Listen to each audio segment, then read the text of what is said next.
नमस्कार, आप देख रहे हैं एनएमएफ न्यूज। आपके साथ मैं हूं नम्रता चौधरी। कांग्रेस के साथ एक तमगा चला आ रहा है और ये तमगा पिछले 6-7 सालों से और ज्यादा उठा है। इसमें कांग्रेस की गलती नहीं है, कांग्रेस आलाकमान की गलती नहीं है, लेकिन कुछ चीजें ऐसी हुई हैं जिसने साक्षात तौर पर उन्हें हिंदू विरोधी बना दिया है। सोशल मीडिया पर आप जाइए, कांग्रेस का जिक्र कीजिए और बाढ़ सी आ जाएगी उन कमेंट्स की जिसमें लोग सनातन विरोधी या कांग्रेस को हिंदू विरोधी कहते हुए नजर आएंगे। लेकिन इन सबको साक्षात बनाता कौन है? कांग्रेस की वो नीतियां, उनके नेताओं के वो बयान जो हिंदुओं को रास नहीं आते। आपने देखा होगा राम मंदिर की प्राण प्रतिष्ठा हुई, ये तो सबसे ताजा उदाहरण है जो मैं आपको बता रही हूं। नहीं गया कोई भी, साफ मना कर दिया गया।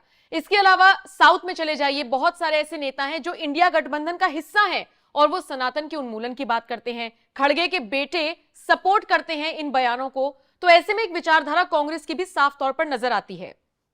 ये हाल तो तब है जब हमें इतिहास में जाने की जरूरत नहीं। आप मत याद कीजिए इंदिरा गांधी को, जवाहरलाल नेहरू को, उनकी पॉलिसीज को, वो जो अमेंडमेंट्स लेकर आए थे, उन सब चीजों को मत याद कीजिए। ताजा एग्जाम्पल पिछले 6-7 सालों में ही आप देख लीजिए। अब इसको और ज्यादा रेलेवेंट किया है कांग्रेस के एक नेता ने, जिनका नाम है तुमनाला नागेश्वरा राव। इनका कहना है कि हमें जीतने के लिए, यानी कांग्रेस को जीतने के लिए हिंदुओं के वोट की जरूरत है ही नहीं।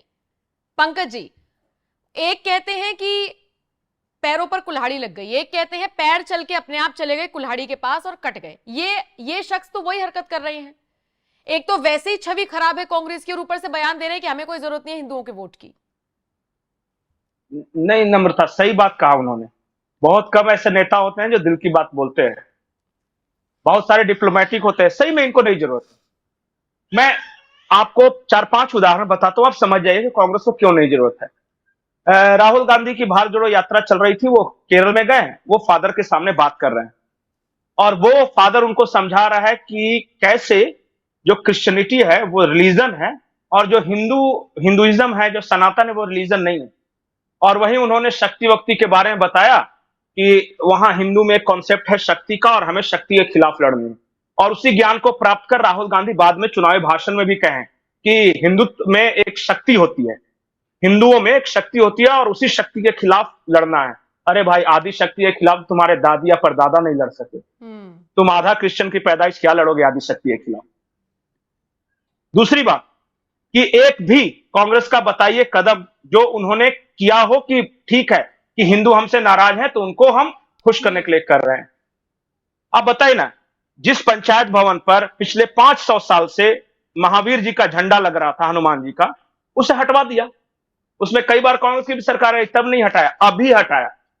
नया नया इस्लाम पे प्रेम जगा है। इसलिए सनातन एड्स है, सनातन डेंगू है, इसको मिटाना है। एक भी कांग्रेस का नेता ऐसा हो जो बता दे कि गलत कहा।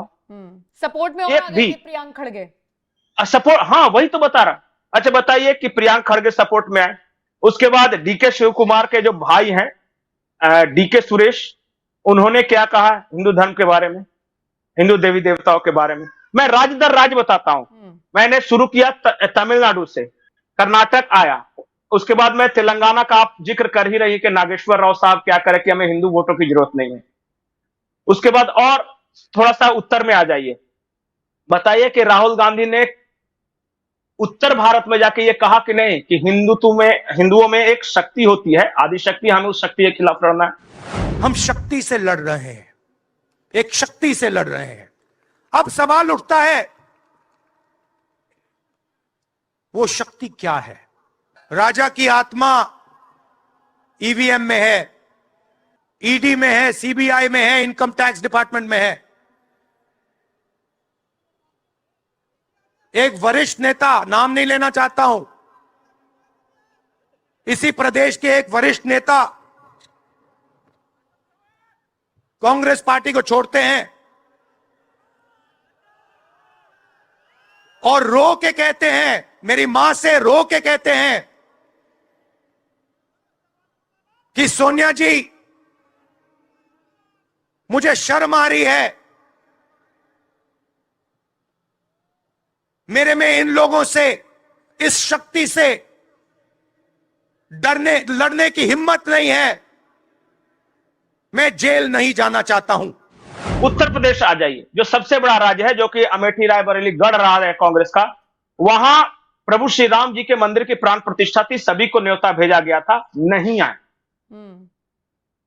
नहीं आए। उन्होंने इतना कह दिया कि बाकी लोग जा सकते हैं, अगर कांग्रेस वाले दूसरे जाना चाहें तो जा सकते हैं, पर हम नहीं जाएंगे। एक कट्टर ईसाई कैसे चला जाए प्रभु श्री राम जी के प्राण प्रतिष्ठा में? हां, इनको दर्द है मणिपुर, अपना हम बिरादरी, भाई भाई, इनको दर्द है। कल मैं देख रहा था एक वीडियो, छत्तीसगढ़ का था, एक आदिवासी महिला है, उनसे पूछा गया कि वो देता है कांग्रेस आप लोगों को कुछ? तो बोलता है देता है ना, 2 बोरी चावल देता है, बदले में बोलता है कि क्रॉस लटका लो। ये उस आदिवासी, मैं आपको वीडियो भेज दूंगा, ये कांग्रेस देता है। ट्राइबल इलाके में आप क्रिश्चियनिटी फैला रहे हो, उसके साथ हो आप। मणिपुर का दर्द नहीं है, वहां का क्या कानून व्यवस्था, उससे नहीं मतलब। ईसाइयों को कैसे मारा, कुकी को कैसे मारा, मैती को मारना है तो मार लो, हमें ऐतराज नहीं। कुकी पे हाथ कैसे उठाए, क्योंकि कुकी तो ईसाई है, उनसे नहीं बोलना था। तो वो देखिए, राहुल गांधी ईसाई और मुसलमानों की एकता चाहते हैं, जानते हैं कि हिंदू तो जूता खोर जाता है, उसको मुंह पे भी थूकेंगे फिर भी कुछ ऐसे जरूर रहेंगे जो वोट देगा ही देगा।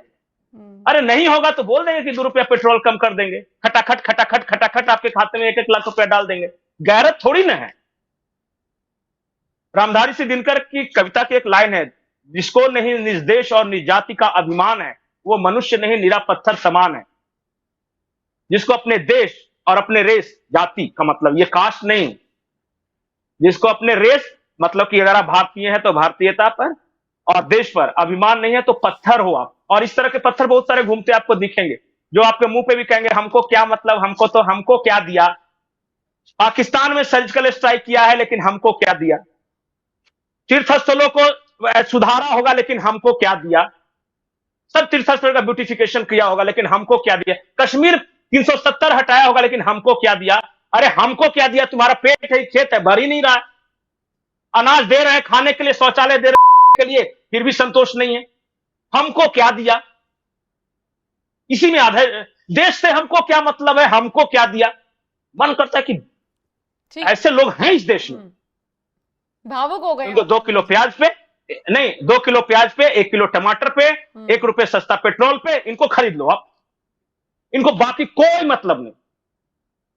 तो इनको पता है कि गालियां दे रहा है गांधी परिवार, आप मुंह पे गालियां दे रहे हैं, इनकी आदि शक्ति को गालियां दे रहा है, प्रभु श्री राम को गालियां दे रहे हैं।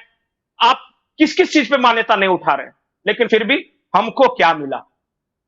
ये बड़ी विडंबना है कि चोरी छिपे कोई काम किया जाए तो आप काउंटर कर सकते हैं कि सबके सामने थोड़ी किया, तो ये तो सरेआम हो रहा है। और उसके बाद भी एक यूजर ने भी लिखा हुआ है इस पोस्ट पर, even after hearing all this Hindus will still vote for Congress. ये सब सुनने के बावजूद जाएंगे कुछ हिंदूज और वोट देंगे। नहीं, अच्छा तो एक बात बता दीजिए, पृथ्वीराज चौहान कम वीर थोड़ी न थे, लेकिन उन्हीं के घर में एक जयचंद पैदा हुआ ना। आज नहीं है क्या, सुधर गए सब। किसी को 1000 रुपया पकड़ा दीजिए, 1 पौवा पकड़ा दीजिए, 500 रुपए पकड़ा दीजिए, बेच आते हैं वोट, उनको कोई मतलब नहीं। जब तक इस देश के राष्ट्रीयता का भाव नहीं होगा, सामाजिकता का भाव नहीं होगा कि समाज एक साथ हमें आगे बढ़ना है, जब देश सुरक्षित रहेगा। एक अकेला पुरु लड़ता रहा सिकंदर महान के खिलाफ और बाकी के राजा तालियां बजाते रहे कि अच्छा हुआ कि वो मर गया, उसका बचा हुआ राज का हम कब्जा कर लेंगे। ये इस देश की फितरत है। पायान एक बहुत बड़े स्कॉलर थे और इसी नालंदा विश्वविद्यालय में है। यहां मोहम्मद खिलजी, इतनी किताबें थी, इतनी पुस्तकें थी कि जब आग लगाया तो 6 महीने तक जलता रहा, एक आसपास का गांव वाला वो आग बुझाने नहीं आया। हमें क्या, हमको क्या है उससे। यही फीलिंग्स, यही भाव। वो चाइनीज कुछ पांडुलिपियां अपने साथ बचा के लेके चला गया, ये बहुत अनमोल धरोहर, हमें कोई मतलब नहीं। हमें क्या, वही भारतीय आज भी हम। लोग जगा रहे बोल रहे भैया अब तो जागो, बोल रहे कि जो सोया हुआ है उसे जगाना फिर भी आसान है, लेकिन जानबूझ के जो सोने का नाटक कर रहा है उसको कैसे जगा दीजिएगा। किसको नहीं पता कि बंगाल में अत्याचार हो रहा है, इस देश में किसी को नहीं पता है कि संदेश खाली में क्या हुआ, लेकिन इनको फर्क पड़ता है क्या। इनको तो खाली गिनवा दो कि राजपूत को टिकट नहीं दिया, जाट को टिकट नहीं दिया, भूमियार को टिकट नहीं दिया, गुर्जर को टिकट, इन सब में इसको खूब इंटरेस्ट है। ठीक है, यही है। ठीक है। इस देश में पता है, मतलब कि कभी कभी लगता है कि कैसे एक होंगे, एक भारतीय की तरह सोचेंगे, कैसे सोचेंगे। और जिस दिन सोच लिया उसी दिन कोई नहीं इससे आगे। पृथ्वी ने सब कुछ दिया है, यहाँ हर तरह का मौसम दिया है, फर्टाइल लैंड्स दिए हैं, सप्त सिंधु के देश है, इतना मीठे पानी की नदियां दी हैं, नॉर्थ में पहाड़ दिया है, साउथ में समंदर दिया है, तीन तरफ से हम सुरक्षित हैं, एक तरफ पहाड़ ने हमें सुरक्षित कर रखा। कुछ कमी नहीं है इस देश में, कमी है सिर्फ भाव की। बस वही भाव रामधारी सिंह दिनकर से लेके आज तक जगाते रहिए, देखिए कब जगते हैं। ठीक है, चलिए शुक्रिया ये जानकारी देने के लिए। और थोड़े से आप भावुक भी हो गए थे, अब वो पार्ट मुझे थोड़ा सा एडिट करना पड़ेगा, लेकिन बहरहाल ये चर्चा होनी जरूरी है, इस पर बात होनी चाहिए। कमेंट सेक्शन में जितने भी दर्शकों ने इस वीडियो को देखा, अपनी राय हमें जरूर दीजिएगा। नमस्कार।